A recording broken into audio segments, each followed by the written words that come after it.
go. What is going on, everybody? Thank you so much for tuning in. All 7.5 of you. Really appreciate you guys being here. It's another episode of the weekly Daily podcast. It's me. It's me, Ben, Benny, Benjamin, Benjamin, Ben Jammin. Did I already say that? That was my favorite nickname, by the way. Had a lot of bad nicknames. Benjamin, the best of all of them. Hated all the others. They were very bad, very in poor taste. Benjamin, the fact that somebody would say my name and then imply that I can slam dunk a basketball, very flattering, very, very appreciated. Whoever said that? Brandon. Brandon in elementary, middle, and high school. He would call me that. And I haven't forgot that, Brandon. I haven't forgotten that. I did forget that until just now. But I appreciate it. Good to be here, guys. It's a nice, cold Tuesday morning, afternoon, evening. I don't know what time it is. I won't say, okay? Privacy. Okay, I can't give away all my information, guys. Unless I need to fill a couple more minutes to hit 45 minutes for this podcast, then I will divulge all of my secrets. So we'll see. Good to be here, though. It's I'm behind on recording the podcast. Schedule's all out of whack, but getting it done here. I'm glad to be here. I don't know. I feel like in the first 2 minutes I've had a lot more energy than I usually have. I don't know if you guys noticed that or not, but I certainly feel it. And I will tell you this. I'm back on coffee, and that's probably why. And you know what? It feels good. It does feel good. I was off coffee for probably about 4 months. And you know what? Maybe it was more than that. Might have been more than that. And I just started having it a couple days ago again, and I feel great. It does feel good. It is disappointing how good coffee makes you feel, and like energetic and focused, because it's something that not everybody, but a lot of people do. But it's a cliche thing to say, but it's like, it is a drug, dude. We're all just making it through life, taking this drug that we've deemed acceptable as a society. But it's kind of bad that we're all like, yeah, I can't be productive. Wouldn't have gotten that promotion at work if it weren't for Starbucks dark roast. I'm having Caribou light roast, so didn't get the promotion. Maybe I'll have to switch it. Maybe go medium roast. Maybe no promotion, just a raise. I'll do that. I'll drink whatever darkness of coffee I need to do to make it to the top, But I have been having coffee. That was a weird sentence. And it feels good. I think I mentioned on the podcast maybe a week or two ago, trying coffee for the first time in months. I did it once or twice and had a bit of a panic attack. I don't know if it was a full-blown panic attack, but I did not feel good. And I realized that I was very stressed out, and adding caffeine on top of that made it pretty miserable. Not good at all. I was trying to write a joke about how stress plus caffeine equals crying on the clock, You got a Zoom meeting, can't make it. I'm in the bathroom, looking in the mirror at the tears in my face. Is that true? I don't know. Am I being funny for the podcast? You tell me. Is it funny? Was I crying? I'll never say, okay? I don't kiss and tell. But I'm being, you know what? I don't know if this is more interesting, but I feel like I'm being silly, and I feel like this podcast for the last 20 weeks without coffee has probably been the most boring thing you've ever listened to. So maybe this will help out. Maybe this will make you guys cut it off already. You'll say, this is too much, Ben. We can't handle this much. But it feels good to be back on the coffee. Back on that coffee grind, pun intended. Do you guys do the ground coffee, or do you get the beans and grind them yourselves? That's a weird English word where it's a yourself and then you go plural and you go, let's change the F to a VES. Why? Because, you know, we like to be difficult. Doesn't make sense. Irregular verbs and conjugations in any language. Stupid. Okay? It's going to be a hot take here, but why? Why? You got all these kids with learning disabilities and like, oh, they're struggling to read. It's like, just make language easier. Don't have any irregulars. What are you doing? Yourselves. Okay? As I say it and it comes off my lips and tongue, I kind of get it. That didn't feel good. Didn't sound good. But still, for the sake of easier learning and silently reading at least, maybe not speaking, I don't know. Who's even in charge? Who could you even take that up with? Can you make changes to the English language now?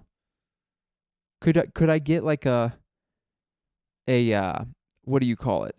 A petition going and get like 1,000 people to sign it and be like, we'd like the English language to be reverted or changed to this to make it easier.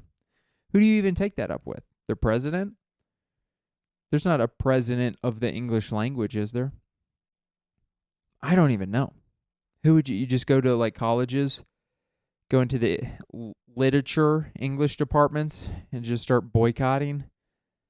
Go, look, I'm going to tell all your students that you guys are refusing to make the English language easier, and I'm going to forge a bunch of papers and give all your students A's or F's. Maybe I'll threaten with the F's. That's probably a stronger stance to take. Boy, 7 minutes in, and I have rambled in a way I haven't rambled in a while. Old cafe, that's Spanish for coffee, and I drank it. 2 cups. Little heavy whipping cream, not too much, pretty tasty. All right, catch my breath. It's kind of hot in here. It's cold, but I'm hot because of the coffee or whatever. Maybe this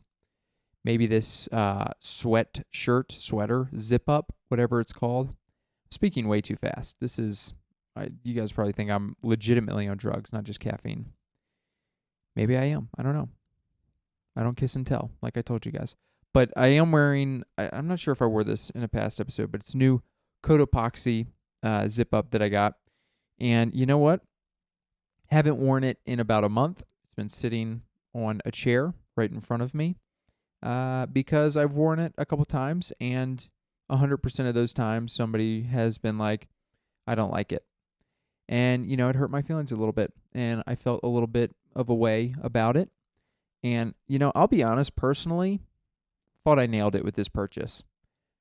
Got it, was excited about it, put it on. This little collar thing that goes up kind of like full turtleneck style. Not the hugest fan of, so I kind of have to... Hugest, I'm not sure if that's a word. Not the biggest fan of, but I kind of put it down like it's a collar, which makes it look a little more preppy. I'm not going for preppy. People have told me like, oh, you look like you're hiking. You look like you're about to go hiking. Yeah, well, maybe. It's Cotopi. It's like a equivalent of Patagonia. I hike also, so that's fine. I didn't want to get it. I feel like it might come off as a little yuppie. I'm not going for the yuppie look, because if I'm being honest with you guys, I don't know if you know this, but I don't make a lot of money, and I'm not a yup. Yup. I don't know what the noun version of yuppie is. Maybe they're the same. What does yuppie even stand for? Young, unhinged person playing yucky.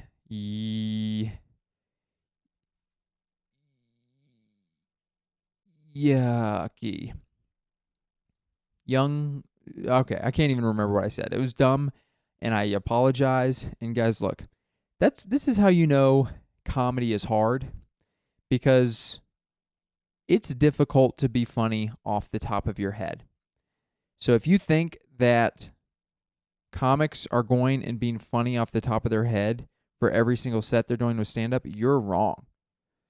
You do what I'm doing right now, except you cut the camera off and you write it on paper, And then you go say that in front of a crowd and you go, 99.4% of that stuff that I thought was funny is not funny.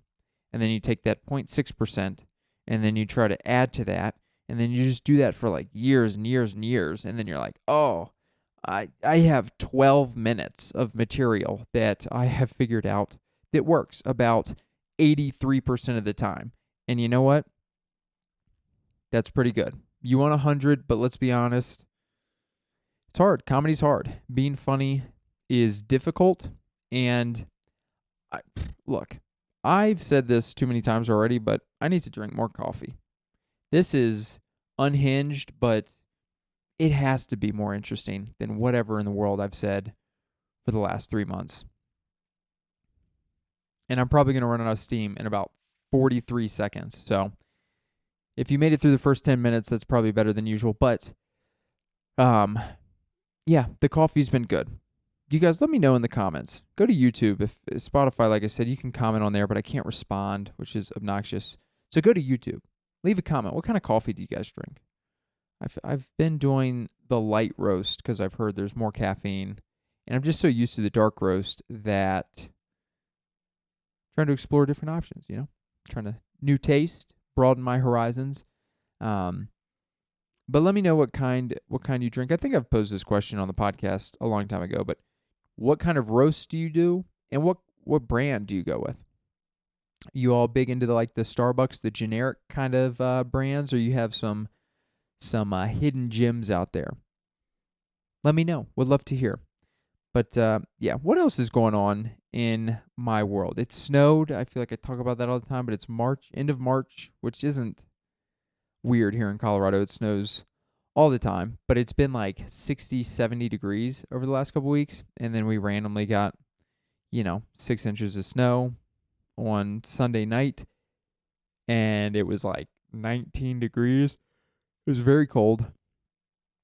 And then yesterday and today, I think it's a little bit warmer today, starting to melt and stuff. And then Sunday, here in like the next 5 days, it's going to be 70 degrees again. So it's pretty wild. I hate when it snows.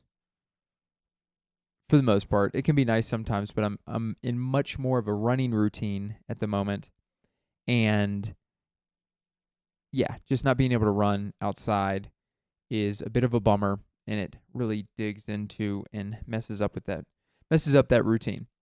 Which I can do some at home workouts. I'll do the jumping jacks and push-ups, but that's not the same. So we'll see. I went to the gym last night, ran 5 miles on the treadmill, which is pretty impressive. I don't know if you guys are big into running on the treadmill, but I hate it. It's literally just really hard to mentally stand in one position for an extended period of time. So I hardly do it, and when I do it, it feels like 3 miles is like the max I can do. But I did 5 last night, felt good, back in the routine. Today, we'll see. I'll probably try to run after work if I can. And then just get those miles in. I gotta sign up for a half marathon or something here, get it on the calendar to work towards. But feeling good. That caffeine probably gonna help. To go back, I skipped the thing I wanted to talk about very briefly. Is it gonna be worth going back? You all can decide. But like I said, being very stressed out and having that caffeine got me. It makes you feel weird and emotional, and I don't know, it puts you in a weird place. But that the thought of feeling out of whack at work took me back to when I was 22, I guess, during my Lyme disease days. Before I realized I had Lyme, I was working as a lifeguard at the Bedford YMCA. Okay, I'm fresh out of college. Okay, I got a bachelor's degree in marketing, and I'm like, let me go ahead and make $7.35 to be a lifeguard. Job market was bad at that time. It was 2010, but it was also very funny because minimum wage was $7.25, and I remember interviewing with the aquatics director, who I actually had history with there. I swam on the swim team there. So she was like, probably doing me a favor of A, hiring me, and then B, she's like, I'll give you 10 cents over minimum wage because you have a college degree. So if you do that math, you only have to work for about like 4 million years, and then you'll, pay back the degree. So pretty good financial advice. It's a pretty good financial decision for me at that point in my life. But I worked there for a couple months, and I was not feeling well, but things all came crashing down, and I had like the beginning of the Lyme disease. Like, it was very bad, and I was in a very bad place to where I think I worked there for like a month after I had like my first episode or panic attack or whatever started the drastic drop. It sounded like Jurassic. The Jurassic Park drop. The big dip in my mental and physical state. I think I worked there for like a month, which was very difficult because I was in, I was just in a horrible mental and physical place, and having to go in and then just like, I'm like in charge of people's safety. Fortunately, nothing happened, but if something were to have happened, like, I'm the person in charge, and I was not in a mental place to be in charge of anything. But I remember trying to joke with my boss about how, like, I felt bad. When you feel bad, it's good you want to talk about it. It's good to, sometimes if you feel really bad, you kind of have to talk about it. And that's when, if people don't talk about it and hold it in, that's not a good thing. You need to, it can feel like you're being a nuisance, and sometimes you are maybe being a nuisance, but I think it's better to express your feelings, especially if you're like having negative or a difficult time, negative feelings.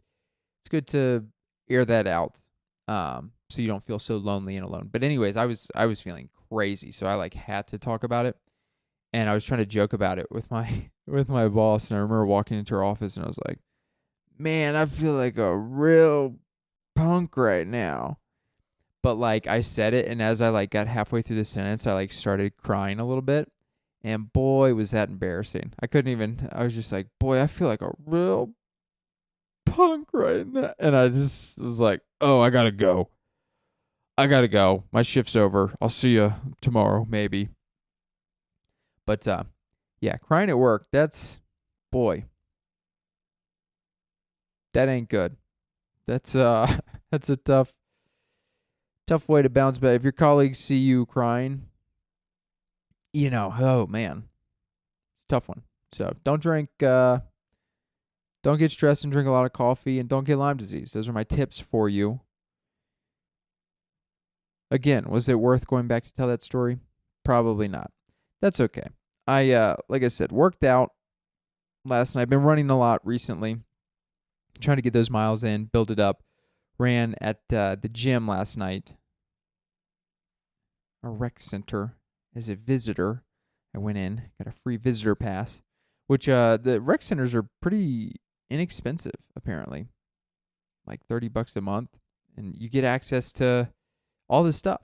Like, you can pay $30 a month, and that's a pretty average cost for some like cheaper gyms where you just get the gym. But here it's like you get the gym, you get the pool, you get the basketball court, and I mean, I was there later in the night, but it feels like probably you don't get that much of a crowd either compared to some of these gyms. So, seems like a pretty good option. I haven't swam in a long time. Used to swim on the swim team, and I do sometimes get a little inkling of I wouldn't call it a yearning because that would be a little too dramatic. Also, I don't even know if that's the correct usage, but a little inkling, a little, I don't know the word, guys. I'm not smart, but I get the urge, there's the word, sometimes to start swimming again. A, for the exercise, but also just because I used to swim, like, almost out of curiosity. Like, I wonder if I'm still fast, if I could rip a 50 free and 23 point, 23 low. That's how people used to talk back in my swimming days. That's like the lingo inside the swimmer circle. Instead of saying like a 50 free, they say like 23.5 seconds or 23.8 seconds, 23.2 seconds. They wouldn't say a lot of times the exact decimal. They would say 23. They would either say 23 point, like somewhere in the 23s, or they say 23 low. Like, yeah, I swam a 23 low to be like the lower end of 23, 23.1 or 2, or 23 high. So there's some lingo for you guys. If you are just thinking about hanging around a YMCA and watching a swim meet and want to seem cool with the kids, which if you're anywhere close to my age and you're hanging out by yourself at a swim meet, you're not going to seem cool. You're going to seem weird. So don't do that. But that's the lingo. That's some of the lingo that you learn when you swim for the high school in the clubs.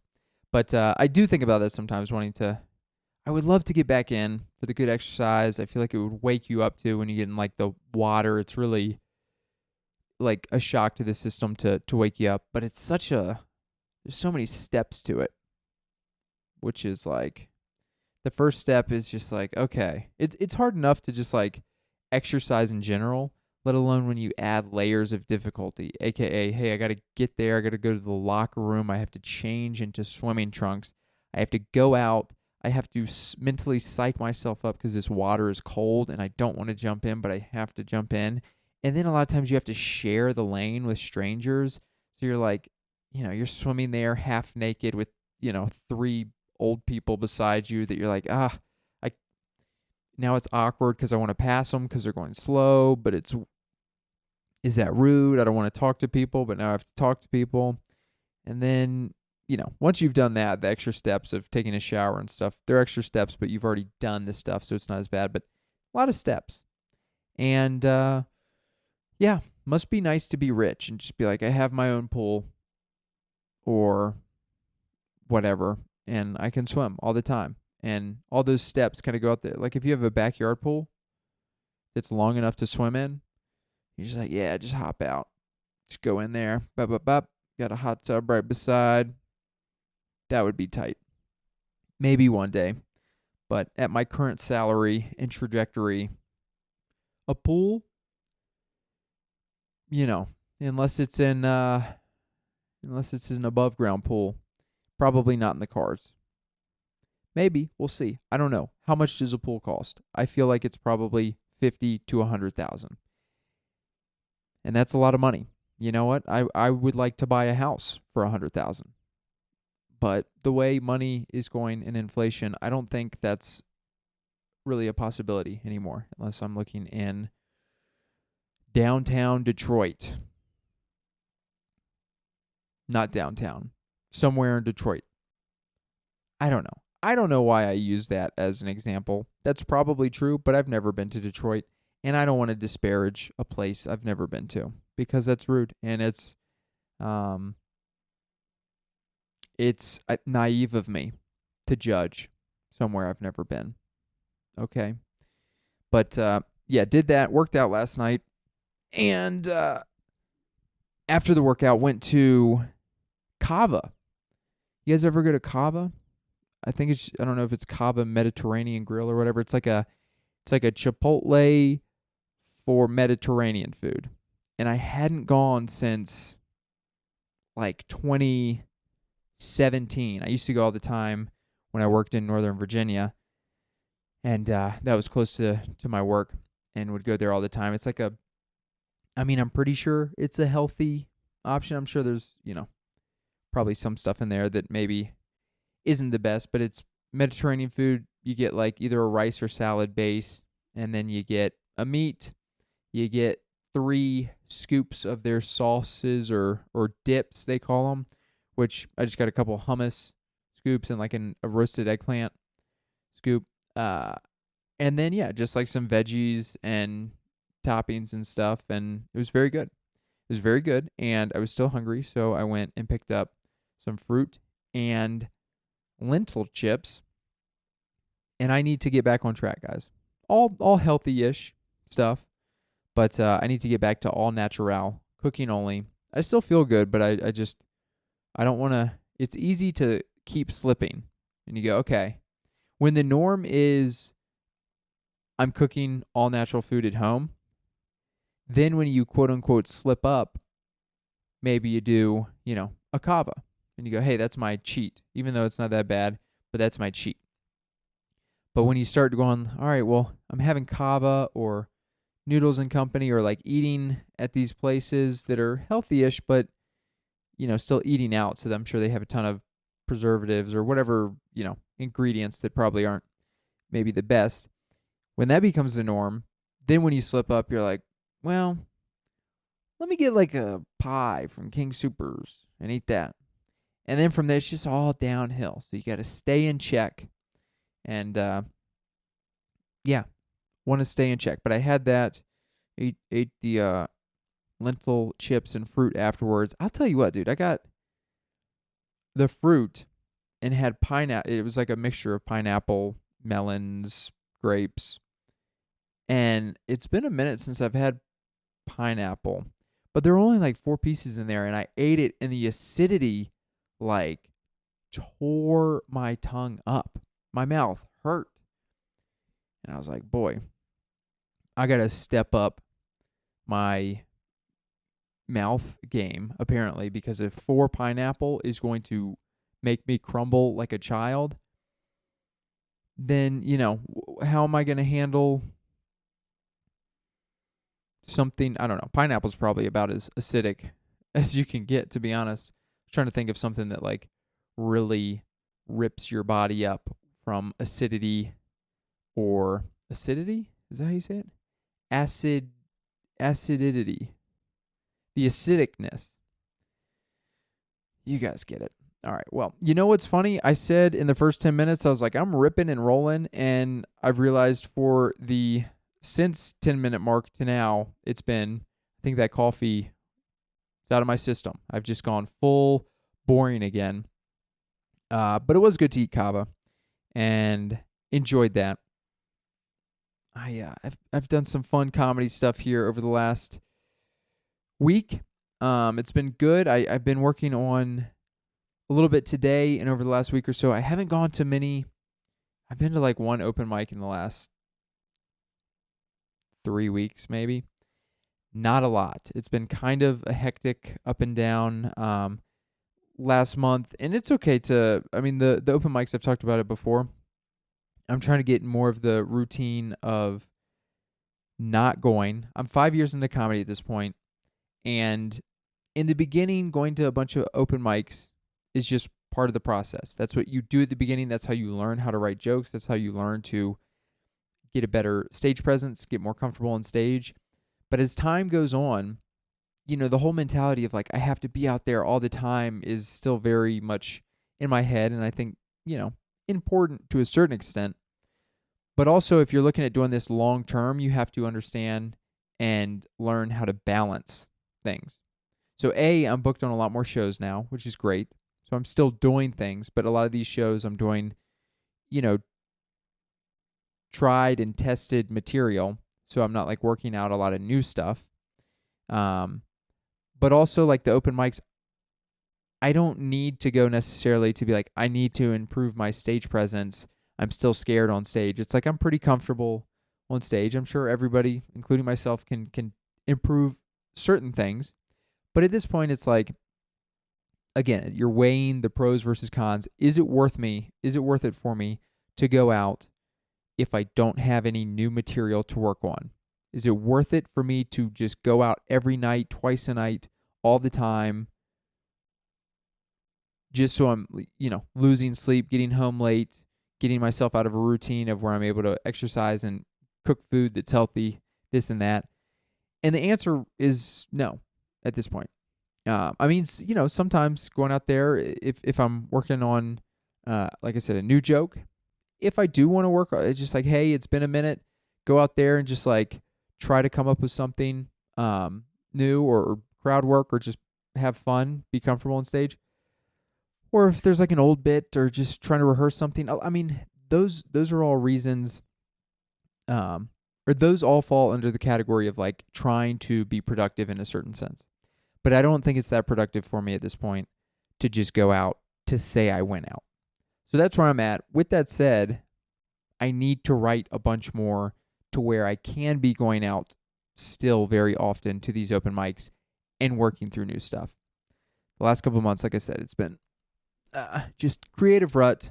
It's been kind of a wild ride the last month or so, and just, been doing other things. So with that said, I have been writing some today and over the last week or two on a bit that there might be a little excitement. Honestly, some of the writing I did today, if I add that to the other part, I'm like, okay, I think there's a nugget of something that actually interests me and has some funny elements to it.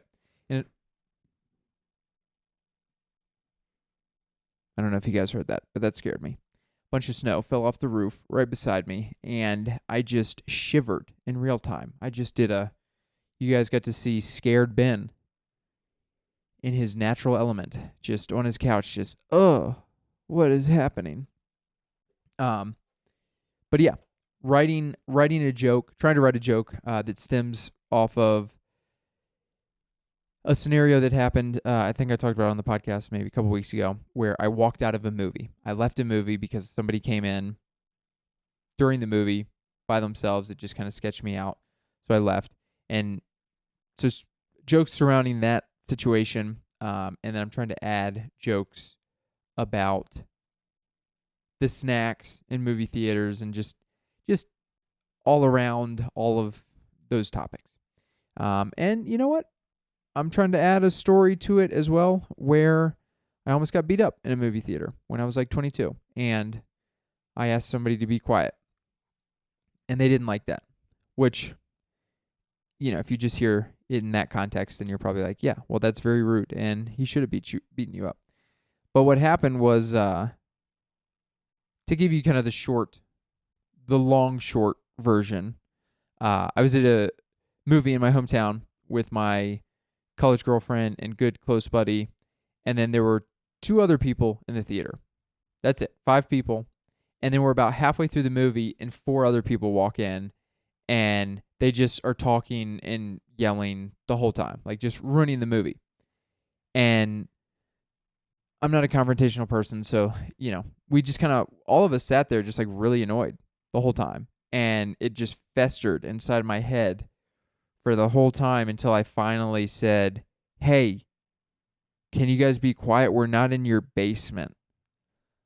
And one of the guys stood up, and the other people had to hold him back. He was going to come punch me in the face, which is hilarious. I mean, for a lot of it's like the fact that I'm so bad at confrontation that I just hold it in, and I'm like, hey, we're not in your basement. I'm like, what? But also the fact that it's like, imagining myself like going and being super rude and obnoxious and having somebody tell me like just a totally justifiable thing. Like, hey, can you stop talking? We're watching a movie. And then being like, I'm going to fight you. And so I was like, he's going to fight me. And then they like followed us into the parking lot after, and were like really trying to start stuff. And I was like, dude, this is wild. But also, that was the Dollar Theater in Lynchburg, Virginia. So we paid, $1 or $2 or whatever it was to watch the movie. It was some emo movie. I can't remember the actor's name, but it had Death Cab for Cutie was in the soundtrack, and the year was probably 2009 or 10 or 11. That's all I remember. If you know the movie based off that, then you are the winner. You are very, very good at identifying things. The actor here, all right. You know what? If you guys can tell me the name of this movie in the comments, that would honestly, nobody's gonna do it. But if you do know it and would comment, that'd be awesome. The actor looks like the lead singer from Green Day. I'll have to look it up. I don't remember his name, but he looks very similar to that guy. It was an emo movie, kind of like the background music, was all very Death Cab for Cutie vibe. I'll look it up afterwards, guys. Don't worry. The steam is running out on this podcast. We are free falling into boredom here. How did I even get to that? Oh, the movie stuff. Yeah. So I'm working on that joke.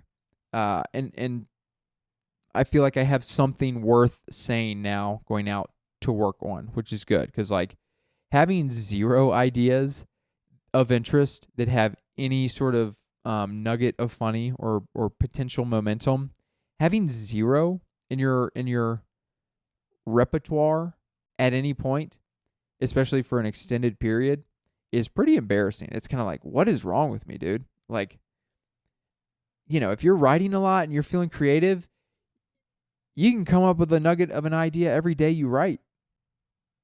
Something, a little nugget, or every other day, but to go a month, couple months and be like, man, I really got nothing. And not to say, I've tried some new stuff, but it's just new stuff that like isn't that funny and I just don't see as having much momentum. So it's like, man, it's been a minute since I've been excited about a new bit, but here we are. That's how it is.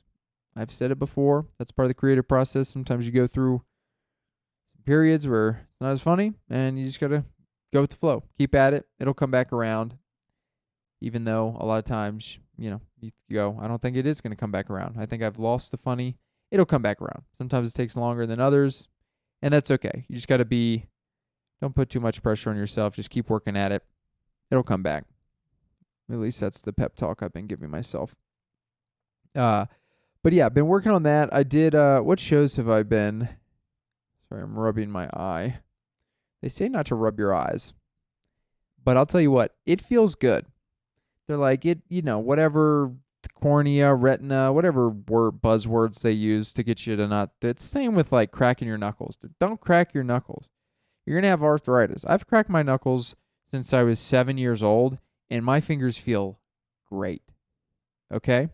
In 3 years, they might be swollen and have to be cut off, but I don't believe in the knuckle cracking conspiracy theory from the doctors and teachers. Do you guys remember that? That was all middle school was. It was just teachers going, don't crack your knuckles. Oh my gosh, don't crack your knuckles. And then guess what? Now, what are some of the most popular videos on these social media reels? It's chiropractors. How do you say it? Chiropractors? Chiropractors. Just cracking the heck out of these people's backs and bones and shoulders and necks. And they're like, it's good for you. And you're like, yeah, 2003 called and my high school teacher, was wrong. That's not the way to try to do a reference to the 2003 called and then I just blanked on like, how do I tie this together with the point that I was making? But yeah, been doing it. I don't even know how I got into that. I'm really bouncing around. But I've been doing some fun shows recently this last week. I'm trying to think. I think I went out and did an open mic on Tuesday, which Deep Roots in Rhino area. And I tried some of the new stuff. Honestly, it's a big room. Not a lot of people were there. So when you're saying stuff to an audience that's not super into it, and then also saying jokes or, quote unquote jokes that you don't believe in very much, it can be difficult to like be motivated to do that. But I will say I felt comfortable and good. And that's when I know that I'm feeling well. When I'm eating right, exercising, doing all these things, you can go just basically, whether it's good material, bad material, in between, if you don't have it memorized fully yet, all these things, like just the better I feel physically and mentally, the easier it is to go up there and to just be yourself and deliver things how you want to deliver it. So it's like if there's nobody in the audience, if it's not that funny, it's just like, well, yeah, just go be a normal person and try to deliver it as good as you can. And even if you get no laughs or whatever, you walk off stage with your head held high, you're like, that's fine. That's what it is. But as soon as I start getting more out of my routine and I get more anxious and feel, just worse, not eating correctly, not exercising, all these things, it gets way easier to go on stage and just be more self-conscious and self-critical and anxious about all those things, and then leaving stage and being like, oh, I'm not good enough, I didn't do this. So all that said, that's why it's very important for me to stay in the healthy routine, because not just for comedy, but just life in general, just meeting people, conversation, like just being a normal person and feeling normal. It stinks, dude. I can't tell you how many, like, I know for myself it's very much this way, but for everybody, I'm sure it's the same deal. When you're not in a healthy routine, it just makes life so much harder to deal with things and to feel comfortable. And it feels good to feel comfortable in your own skin. So, lecture over there. That's all. But all that said, I did the mic on Tuesday, and then I had I